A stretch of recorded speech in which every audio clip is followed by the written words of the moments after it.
接着钩第二个花片，也就是花片2。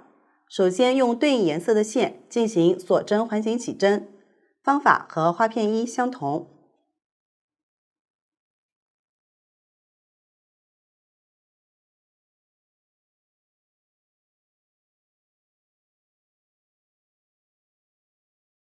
完成后，继续用这根线钩第一圈，立3个锁针，然后在起针的线圈中同时钩15个长针。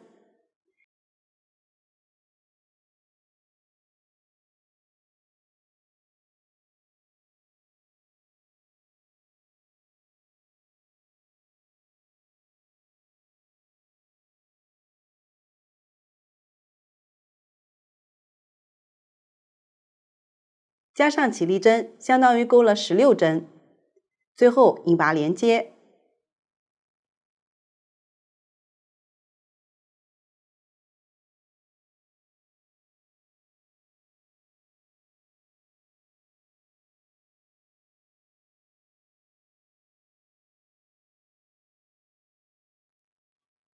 第一圈完成，继续钩第二圈，这一圈用新线钩织。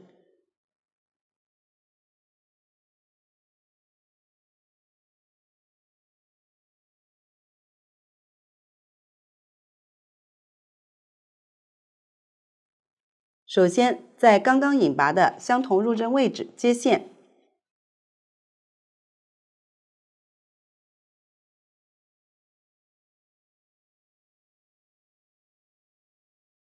大家也可以打一个活结接线。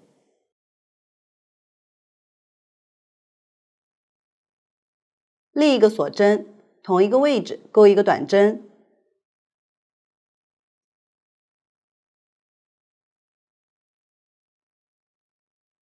，2个锁针，下方跳过一个针目钩一个短针，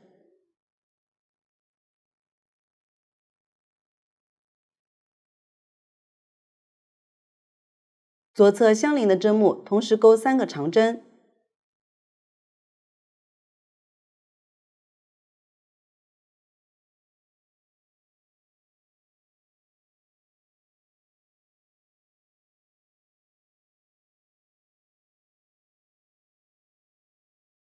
我们将钩好的部分看作一个组合，继续对照图纸钩完剩下的3个组合。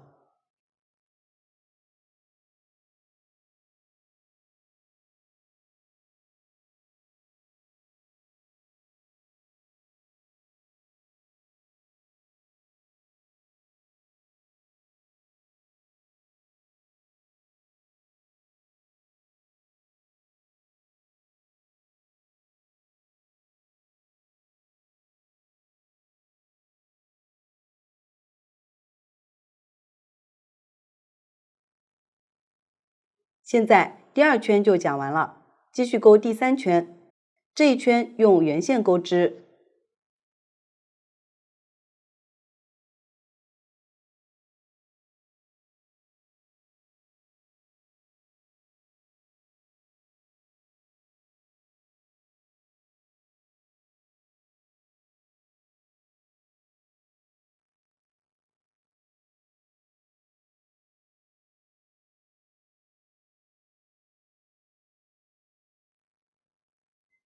将圆线从这个针目中勾出，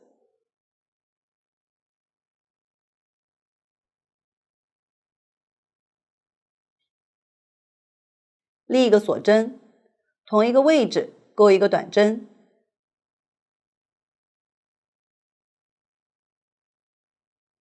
，3个锁针，左侧这个短针和第一个长针上分别钩一个短针，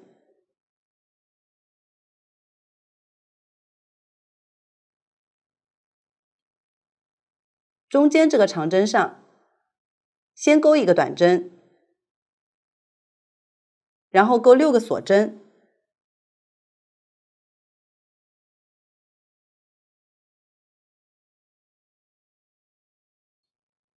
接着从倒数第2个锁针开始，挑上方一根线，一一对应钩5个短针，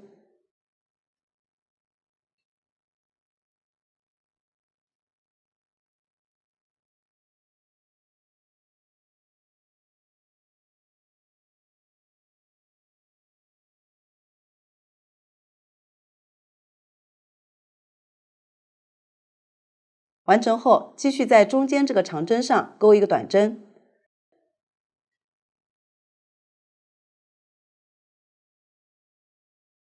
然后在左侧长针上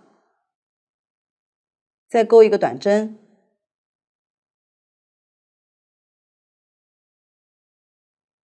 接下来，大家按照这样的方法，继续将剩下的3组钩完。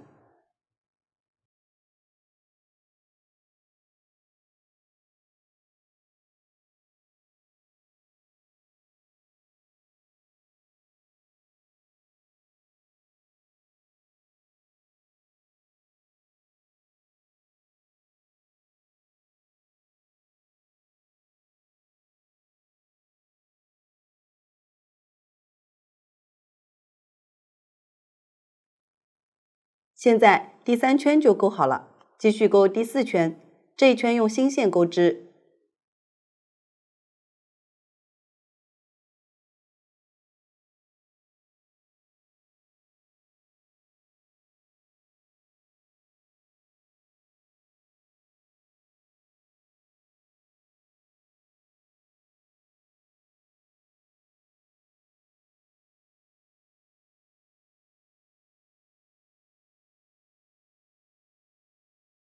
先将新线从第一个洞眼中钩出，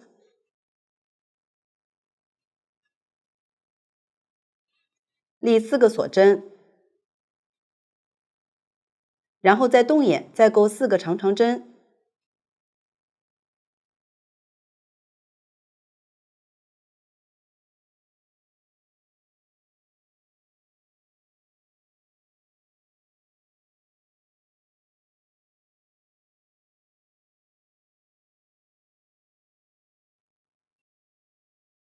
完成后，左侧2个针目上分别钩一个中长针和一个短针。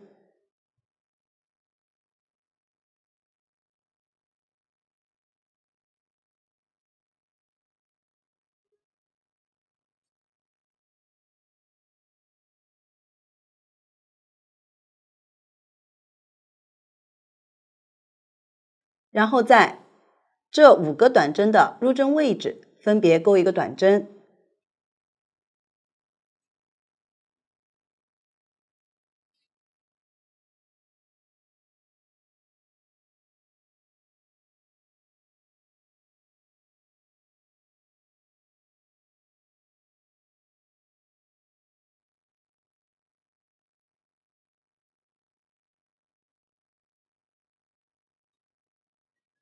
，3个锁针，这5个短针针目上分别钩一个短针，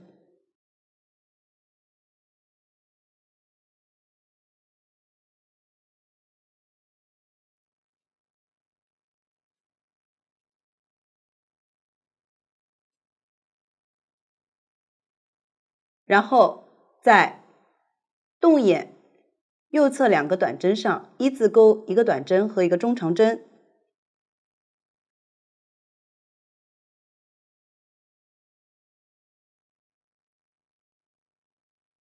接下来就是再钩3组前面的针法，我再演示一组。先在左侧洞眼同时钩5个长针，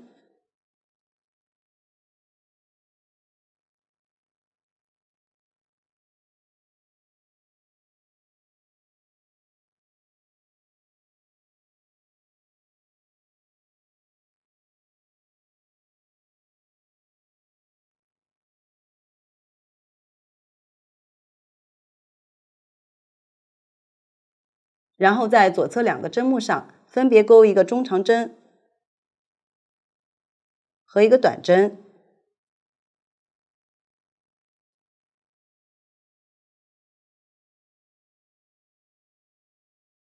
接着在这5个入针位置分别钩一个短针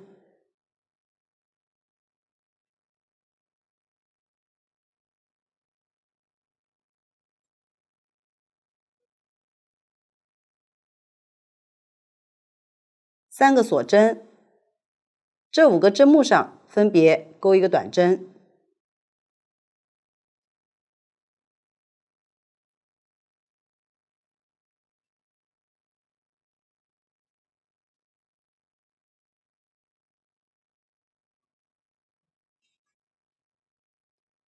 跳过一针，依次钩一个短针和一个中长针。第二个组合完成，继续将剩下的2个组合钩完。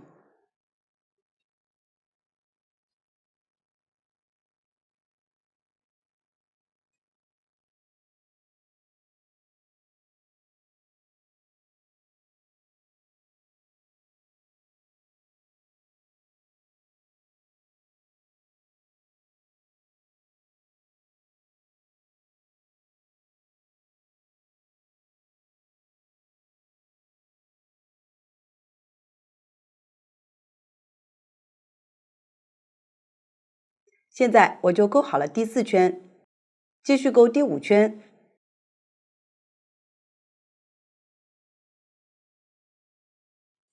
这一圈用圆线钩织，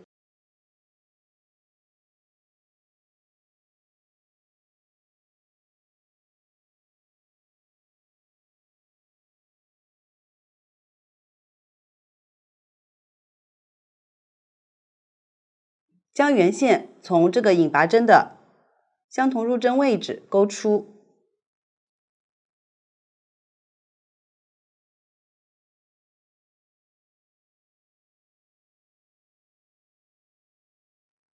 立一个锁针，同一个位置钩一个短针，继续在左侧2个针目上分别钩一个短针，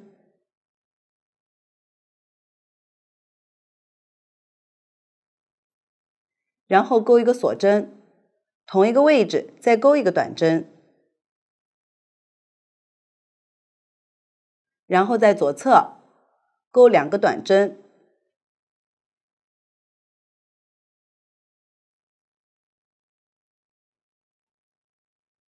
，3个锁针，下方跳过3个针目钩一个短针，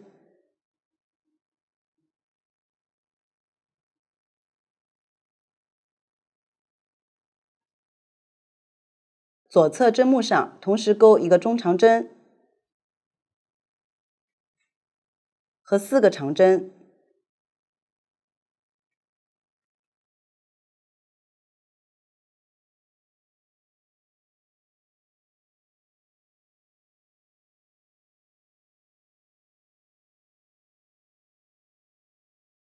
完成后，在左侧第2个短针的相同入针位置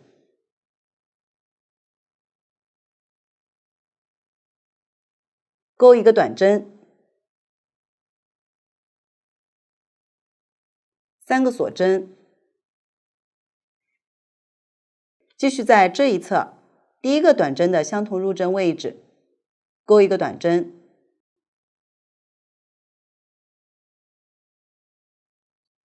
然后在第3个短针上同时钩4个长针和一个中长针。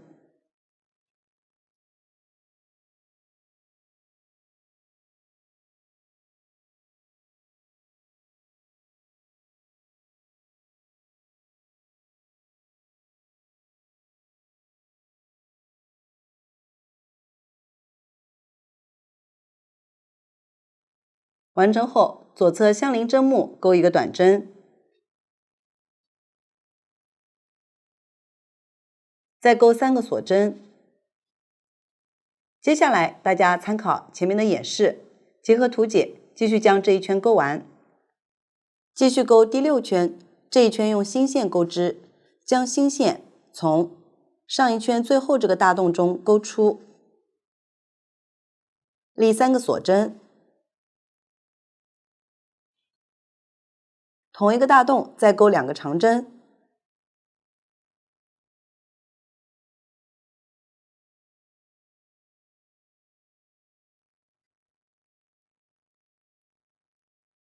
完成后在左侧第3个和第4个短针之间的锁针洞中同时钩一个短针、一个锁针和一个短针。这里如果找不准位置，大致是这2针之间即可。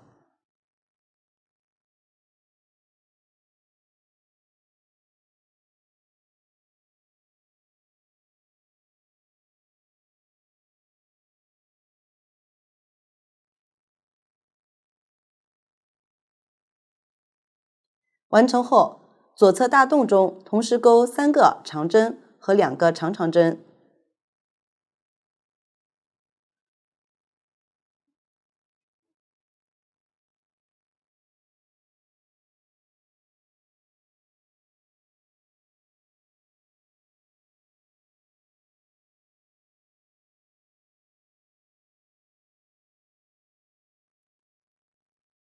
然后跳过这几针，在这个短针上钩一个短针，左侧洞眼同时钩2个短针，2个锁针和2个短针，然后在左侧短针上钩一个短针，剩下的3个拐角都参考这里钩这样的6个短针和2个锁针。每次这样的大洞都和上一个大洞钩织对称的长针和长长针。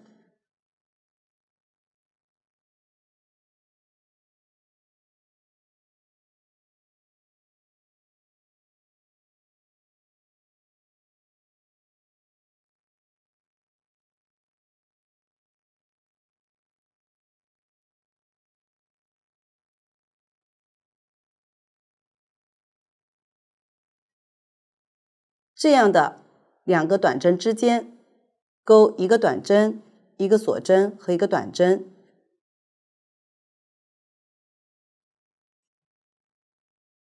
接下来大家参考图纸和前面的演示，继续将这一圈钩完。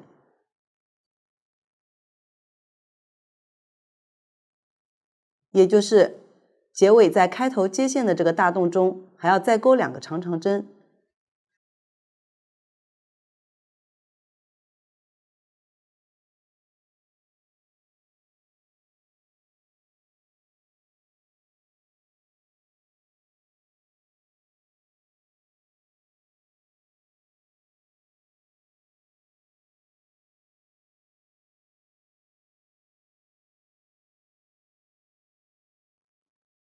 现在第6圈就讲完了，继续钩第7圈。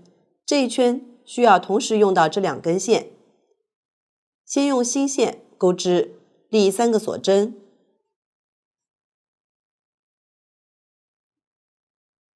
左侧相邻的2个针目上分别钩一个长针，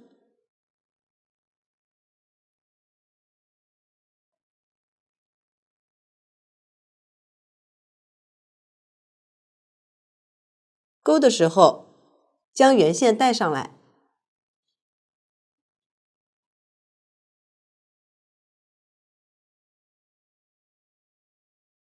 然后在左侧短针上钩一个长针，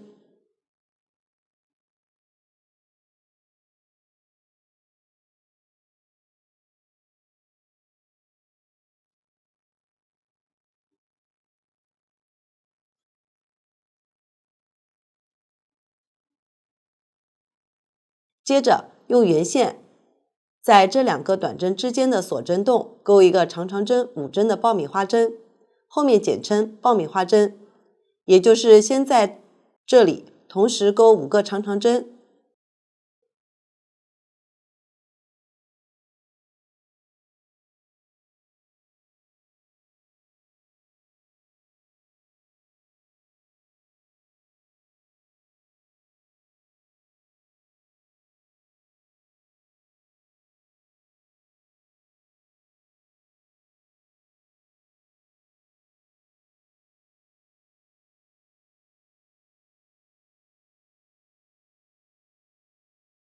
完成后拉大线圈，将线圈从第1个长长针针目中钩出，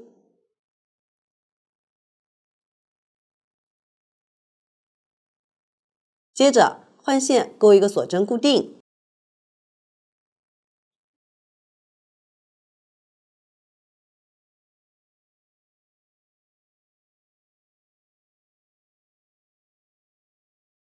爆米花针完成。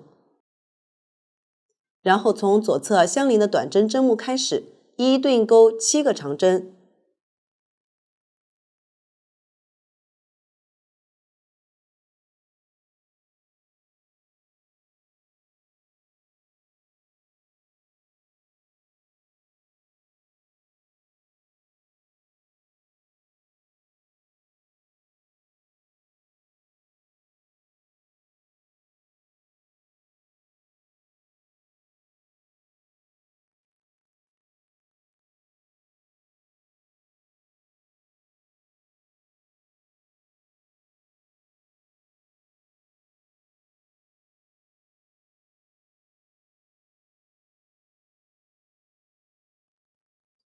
然后在拐角同时钩3个长针、3个锁针和3个长针。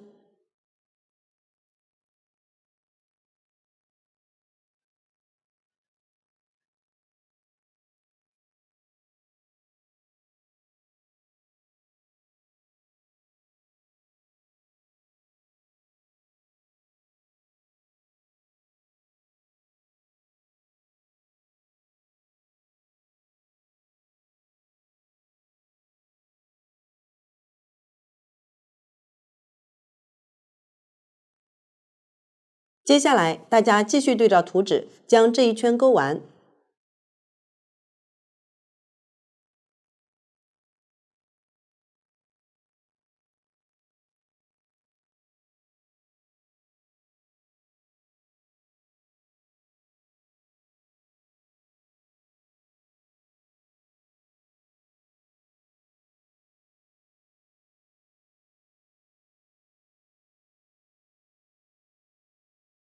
这样第7圈就讲完了。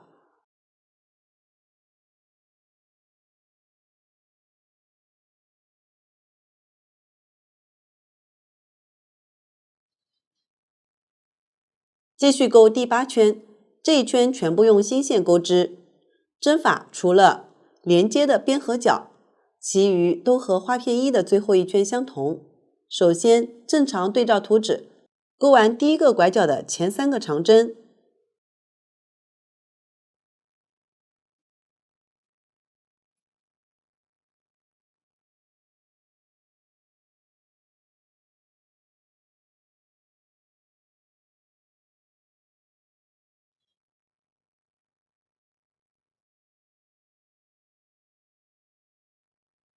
遇到爆米花针位置时，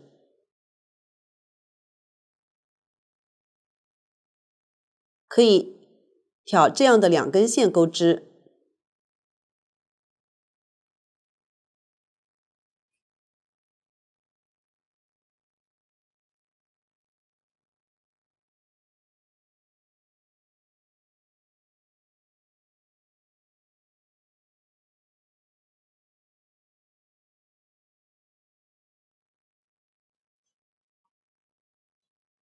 完成后，取出第一个花片，找到任意一个拐角，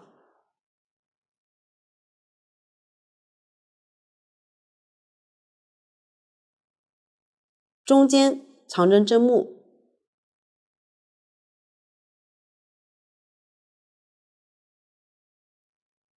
从反面穿入这个长针针目，钩一个短针。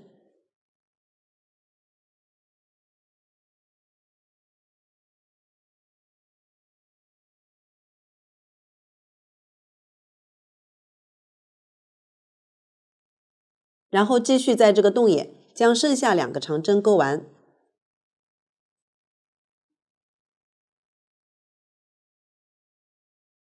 完成后，左侧第一个针目上钩一个短针，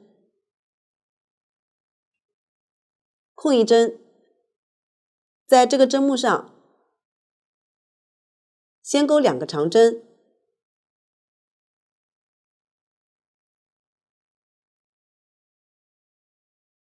然后在第一个花片的这3个长针中间一个针目上钩一个短针，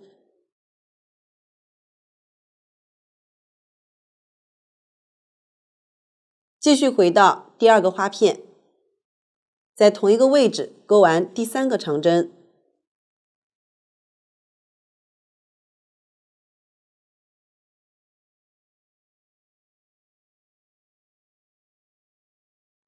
接下来每次钩完2个长针后，都要在中间这个长针针目上钩一个短针，然后钩完第3个长针。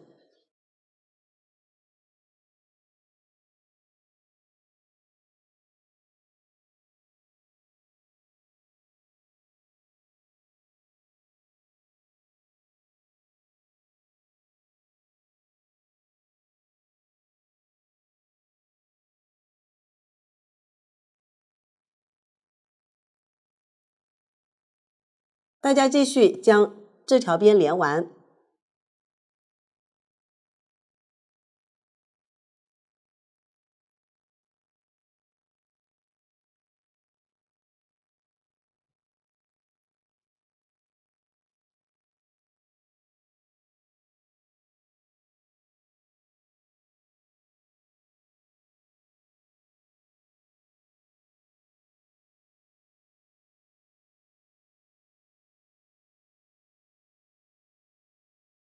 拐角也是钩完3个长针后，与这里连一下。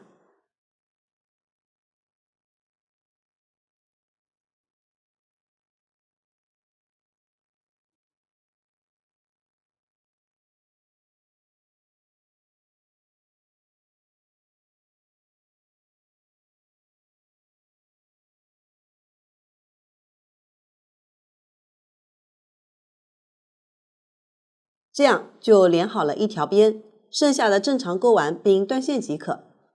这样花片2就讲完了。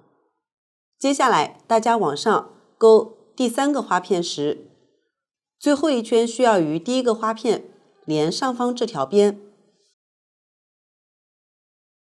这个拐角钩短针连接时，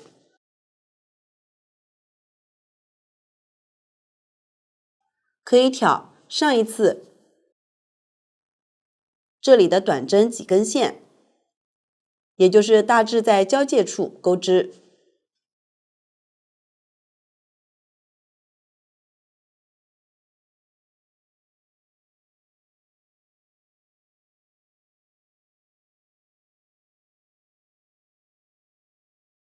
钩织第4个花片时，需要与第3个花片和第2个花片分别连这样的2条边。同样，拐角这里钩短针连接时，大致挑这里的几根线即可。接下来大家结合图纸，将左前片花片部分完成。花片部分钩好后，在上方挑针钩领尖，不同尺码第1行的针法以及挑针数都是相同的。下面我用这个小样简单演示一下。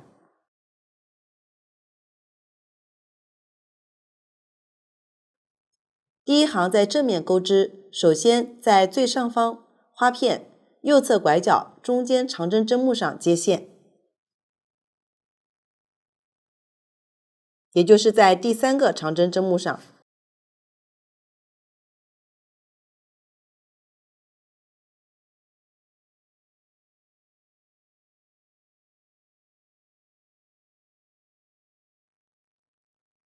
立3个锁针，同一个位置钩一个长针，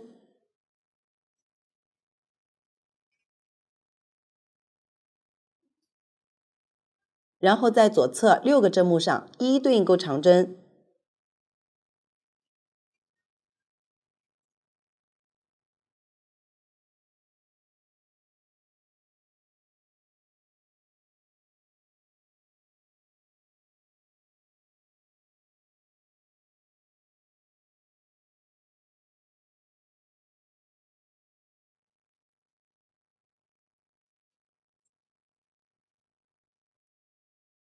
完成后，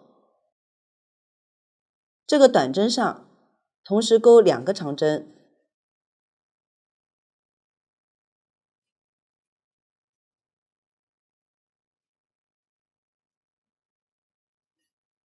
继续一一对应钩7个长针。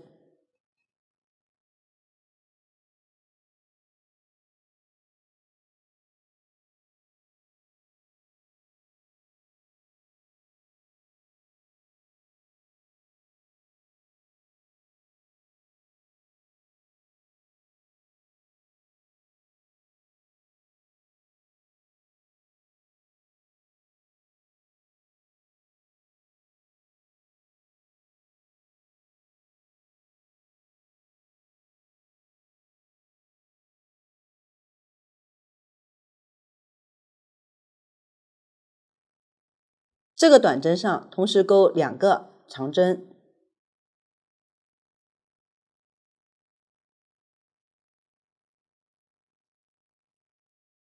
再钩7个长针，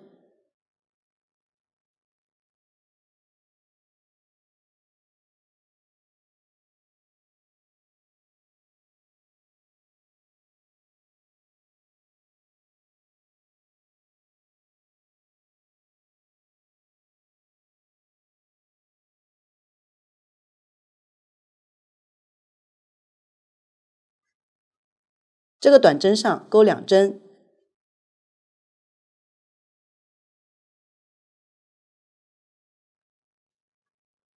完成后，在左侧3针上分别钩1针。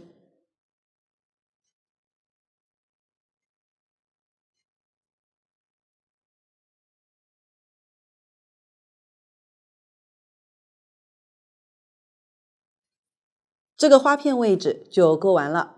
可以发现，我们在这几个位置同时钩了2针，具体钩2针的位置，大家也可以调整，确保钩到需要的针数即可。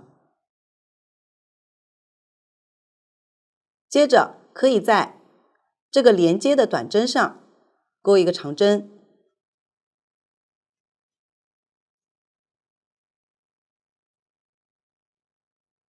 然后在下一个花片上对照图纸继续钩长针，将第1行钩完。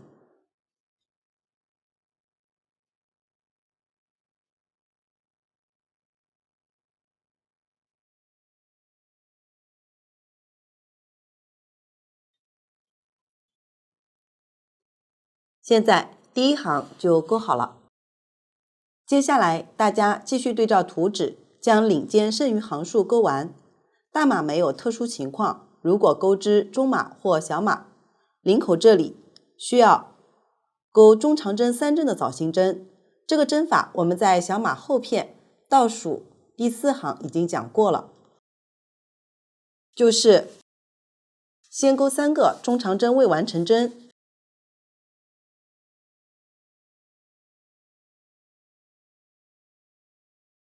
然后绕线，将线一次钩出即可。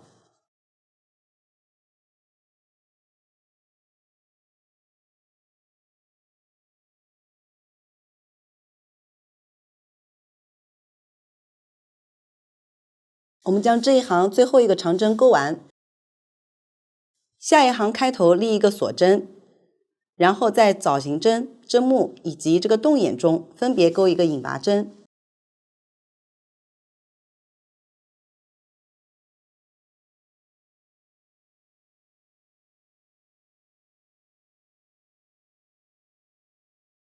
也就是将线过渡到这个洞眼位置，然后立起立针，继续将剩余部分钩完。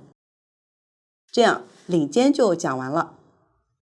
接着在下方挑针钩下摆，不同尺码第1行也是相同的。第1行在反面钩织，开头也是在中间这个长针针目上接线钩织。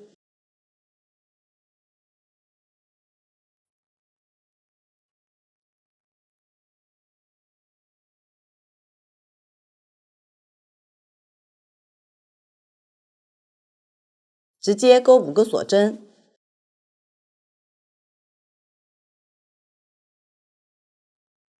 然后在左侧短针上钩一个短针，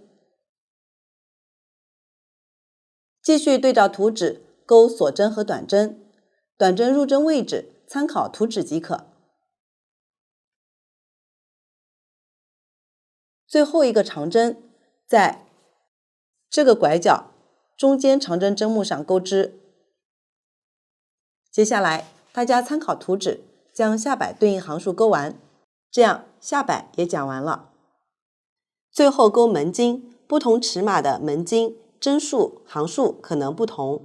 门襟第1行与下摆第1行相同，都是在反面钩织这样的锁针和短针。钩短针时，这个侧边均匀挑边缘几根线钩织即可。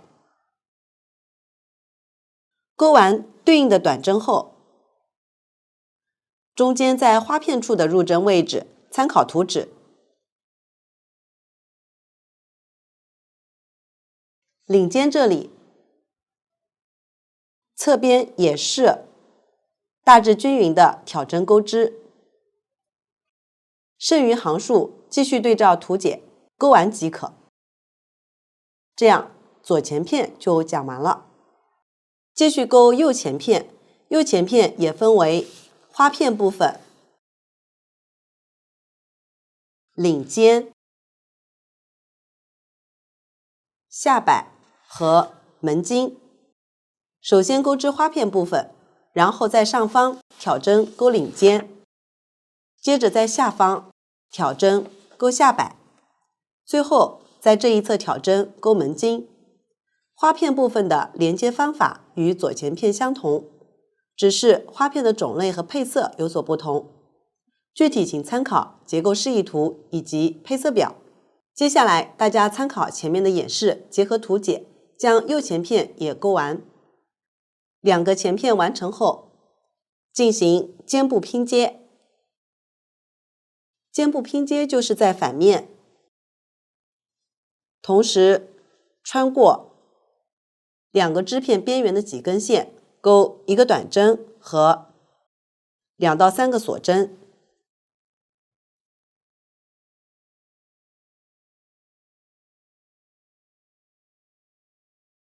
下面请先参考以下视频的方法演示，再动手操作。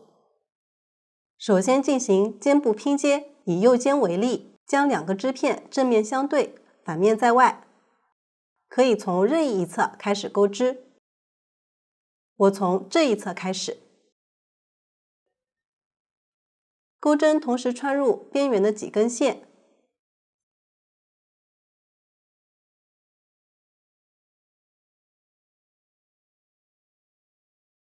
接线，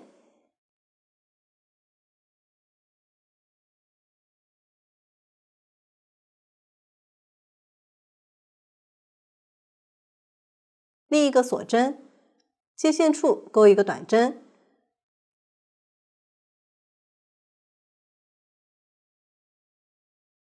接着钩2到3个锁针，我这里钩3个锁针，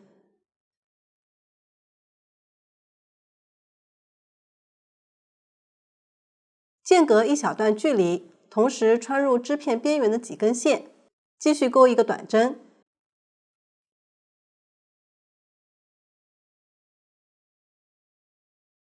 注意，遇到肚线要将肚线包裹进去。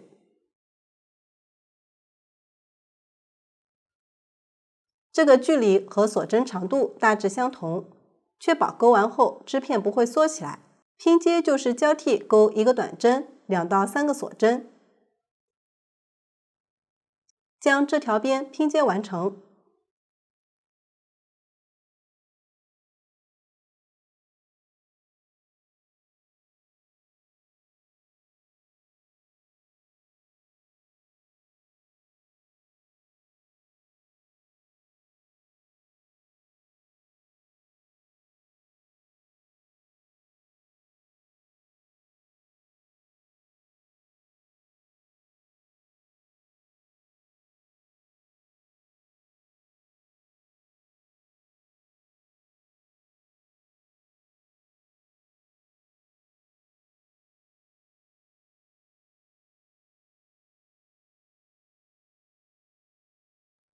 完成后断线藏线即可。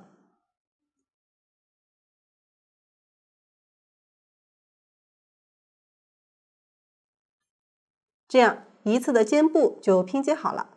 大家按照同样的方法，将另一侧肩部也拼接完成。接下来学习袖子，袖子分为花片部分、袖身花样和袖边。两只袖子的花片部分以及袖身花样完全相同。先将花片钩完，然后在这一侧挑针钩袖身花样，最后一行钩织时与花片这一侧边勾边连，也就是形成筒状，然后在袖口挑针圈钩袖边，左袖的袖边在左侧挑针钩织，右袖的袖边在右侧挑针钩织。下面我简单演示一下袖身花样最后一行与花片的连接方法，以及袖边的钩织方法。最后一行在反面钩织，钩织前可以用几个记号扣临时固定一下。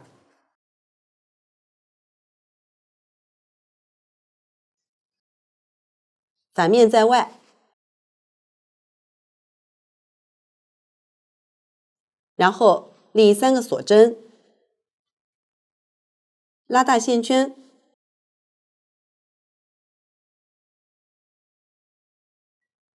从反面穿入拐角中间这个针目，将线圈勾出，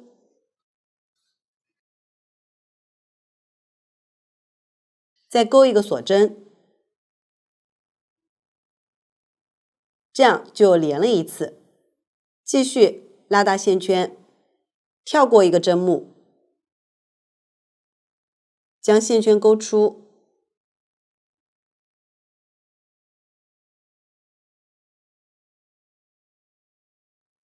然后勾一个长针减针，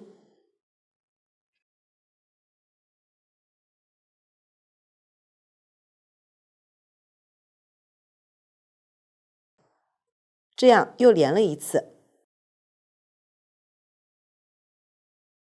具体的连接方法，大家也可以根据喜好确定。3个锁针，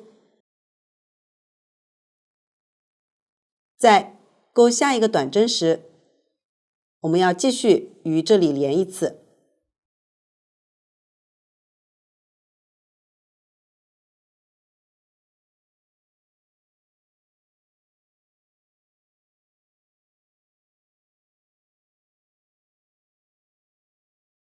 在后面大致对齐的针目上进行连接。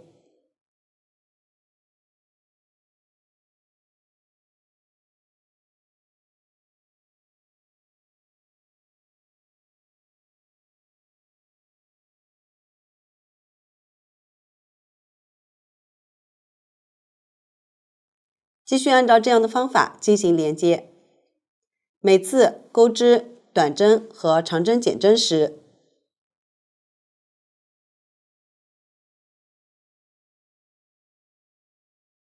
就和后面的花片连一下。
结尾钩完锁针后，再连一次。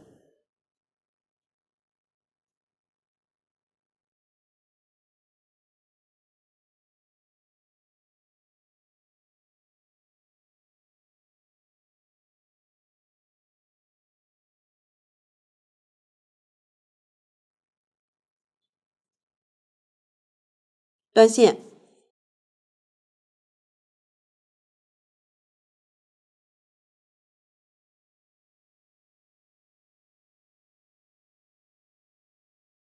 这样就完成了。接着钩袖边，无论左右袖，袖边第一圈都是从2个花片的中间开始接线。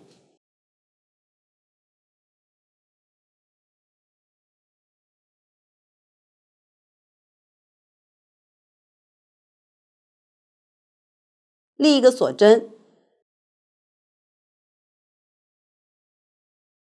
接线处钩一个短针，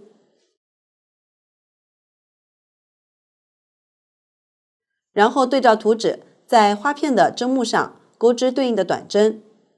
花片位置钩完后，在绣身花样的侧边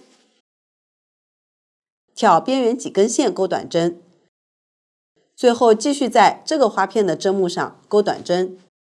第一圈钩完后，可以核对一下针数，最后在第一个短针的针目上引拔连接。大家对照图纸将第一圈钩完。绣边第一圈完成后，我继续用这个小样演示第二圈。开头直接钩5个锁针，然后在第3个短针上钩一个短针，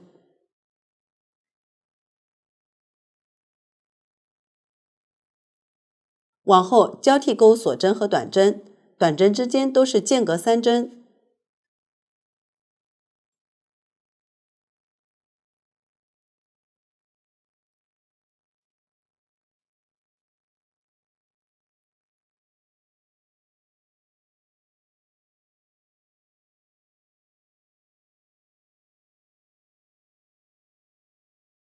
最后一个短针钩完后，再钩2个锁针，然后在起立针上引拔连接。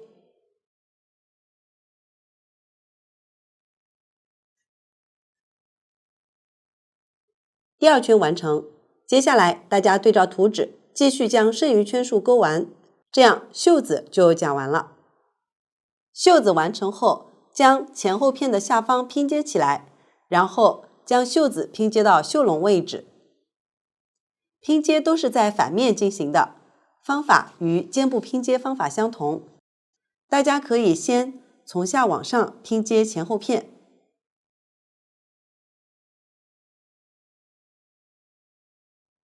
大致拼接到这个花片位置，然后不断线。袖子拼接到袖笼位置前，可以先将袖子对折，上方对折点于肩部拼接这里临时固定，下方这里再固定一个点，然后两边再分别临时固定几个点，固定好后再继续拼接完成即可。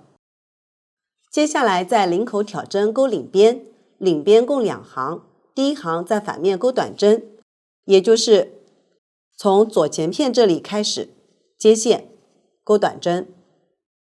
具体挑针数参考图纸说明。第二行开头立一个锁针，然后在第一个短针针目上钩一个短针，跳过1针，在左侧第2个针目上同时钩5个长针，再跳过1针钩一个短针，然后跳过2针同时钩5个长针，往后每次钩短针前都是跳过1针，钩5个长针前都是跳过2针。最后一个短针刚好钩在边缘的短针针目上。大家结合图解，将领边钩完。第一行的挑针数也可以根据喜好调整。最后制作扣子，扣子共7对，其中门襟这里有5对，最上方这一对大致在这个拐角位置。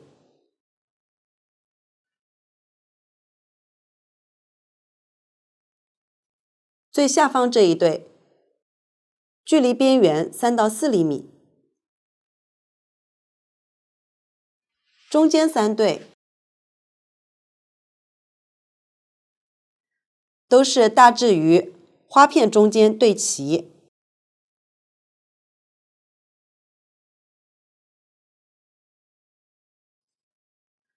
2个袖边这里分别有1对，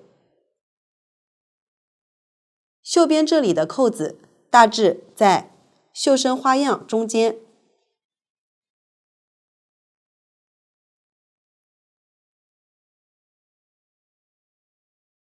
扣子都是相同的，都分为含扣判的一半和含扣子的一半。首先参考以下视频钩织虾辫，钩8厘米左右的长度，钩好后，结尾预留一节30厘米左右的线头，用于缝合。下面演示虾辫的钩织方法。锁针起针，钩2针锁针，然后钩针穿入第1针锁针的上方半针，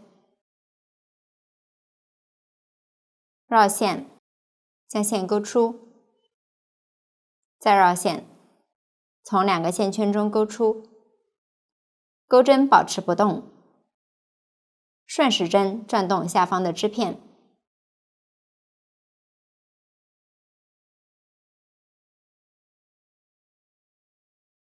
然后钩针挑起这样的2根线，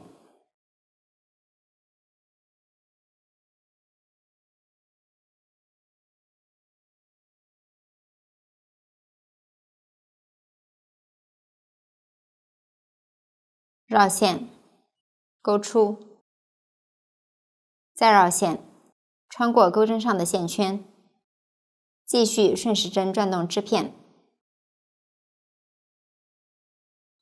钩针挑起这样的2根线，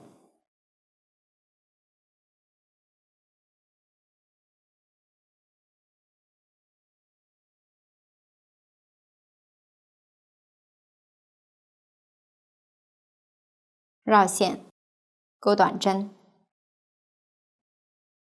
继续往下，顺时针转动织片，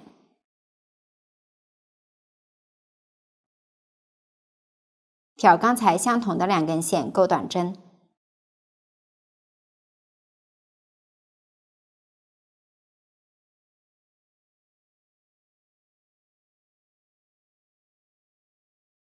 后面一直重复这样的方法，顺时针转动织片，然后挑左上方竖着的2根线钩短针，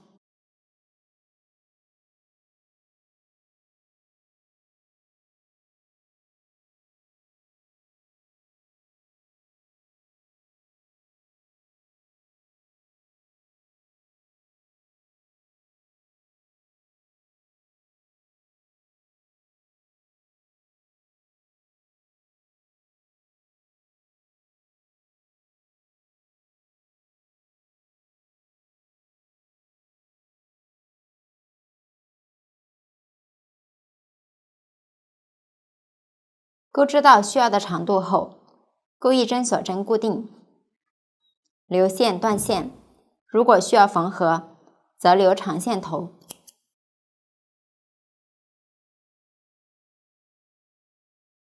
这就是虾辫的钩织方法。接着将线头穿上缝针，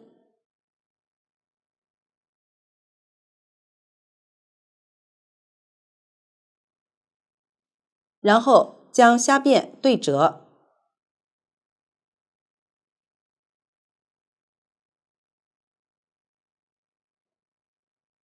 缝一段连接起来。这个扣眼确保可以刚好扣进扣子即可。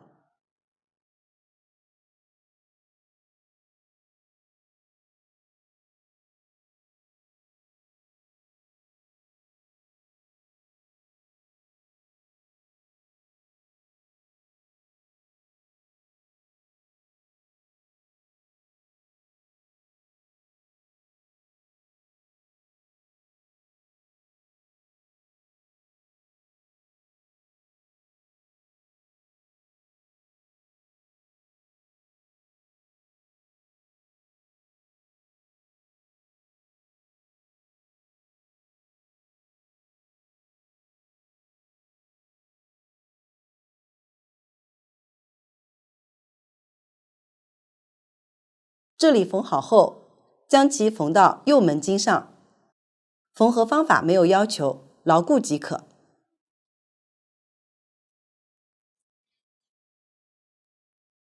扣眼可以稍微超出边缘一点，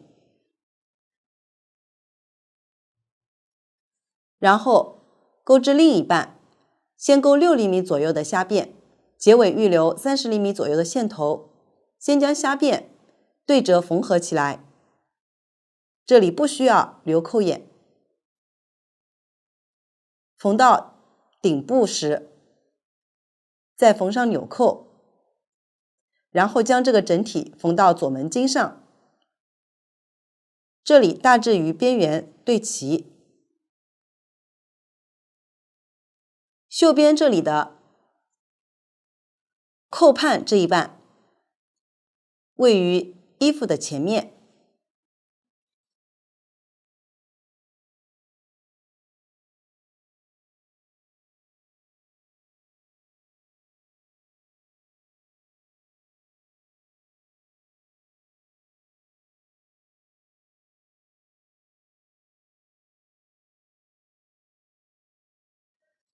扣子一半位于衣服后面，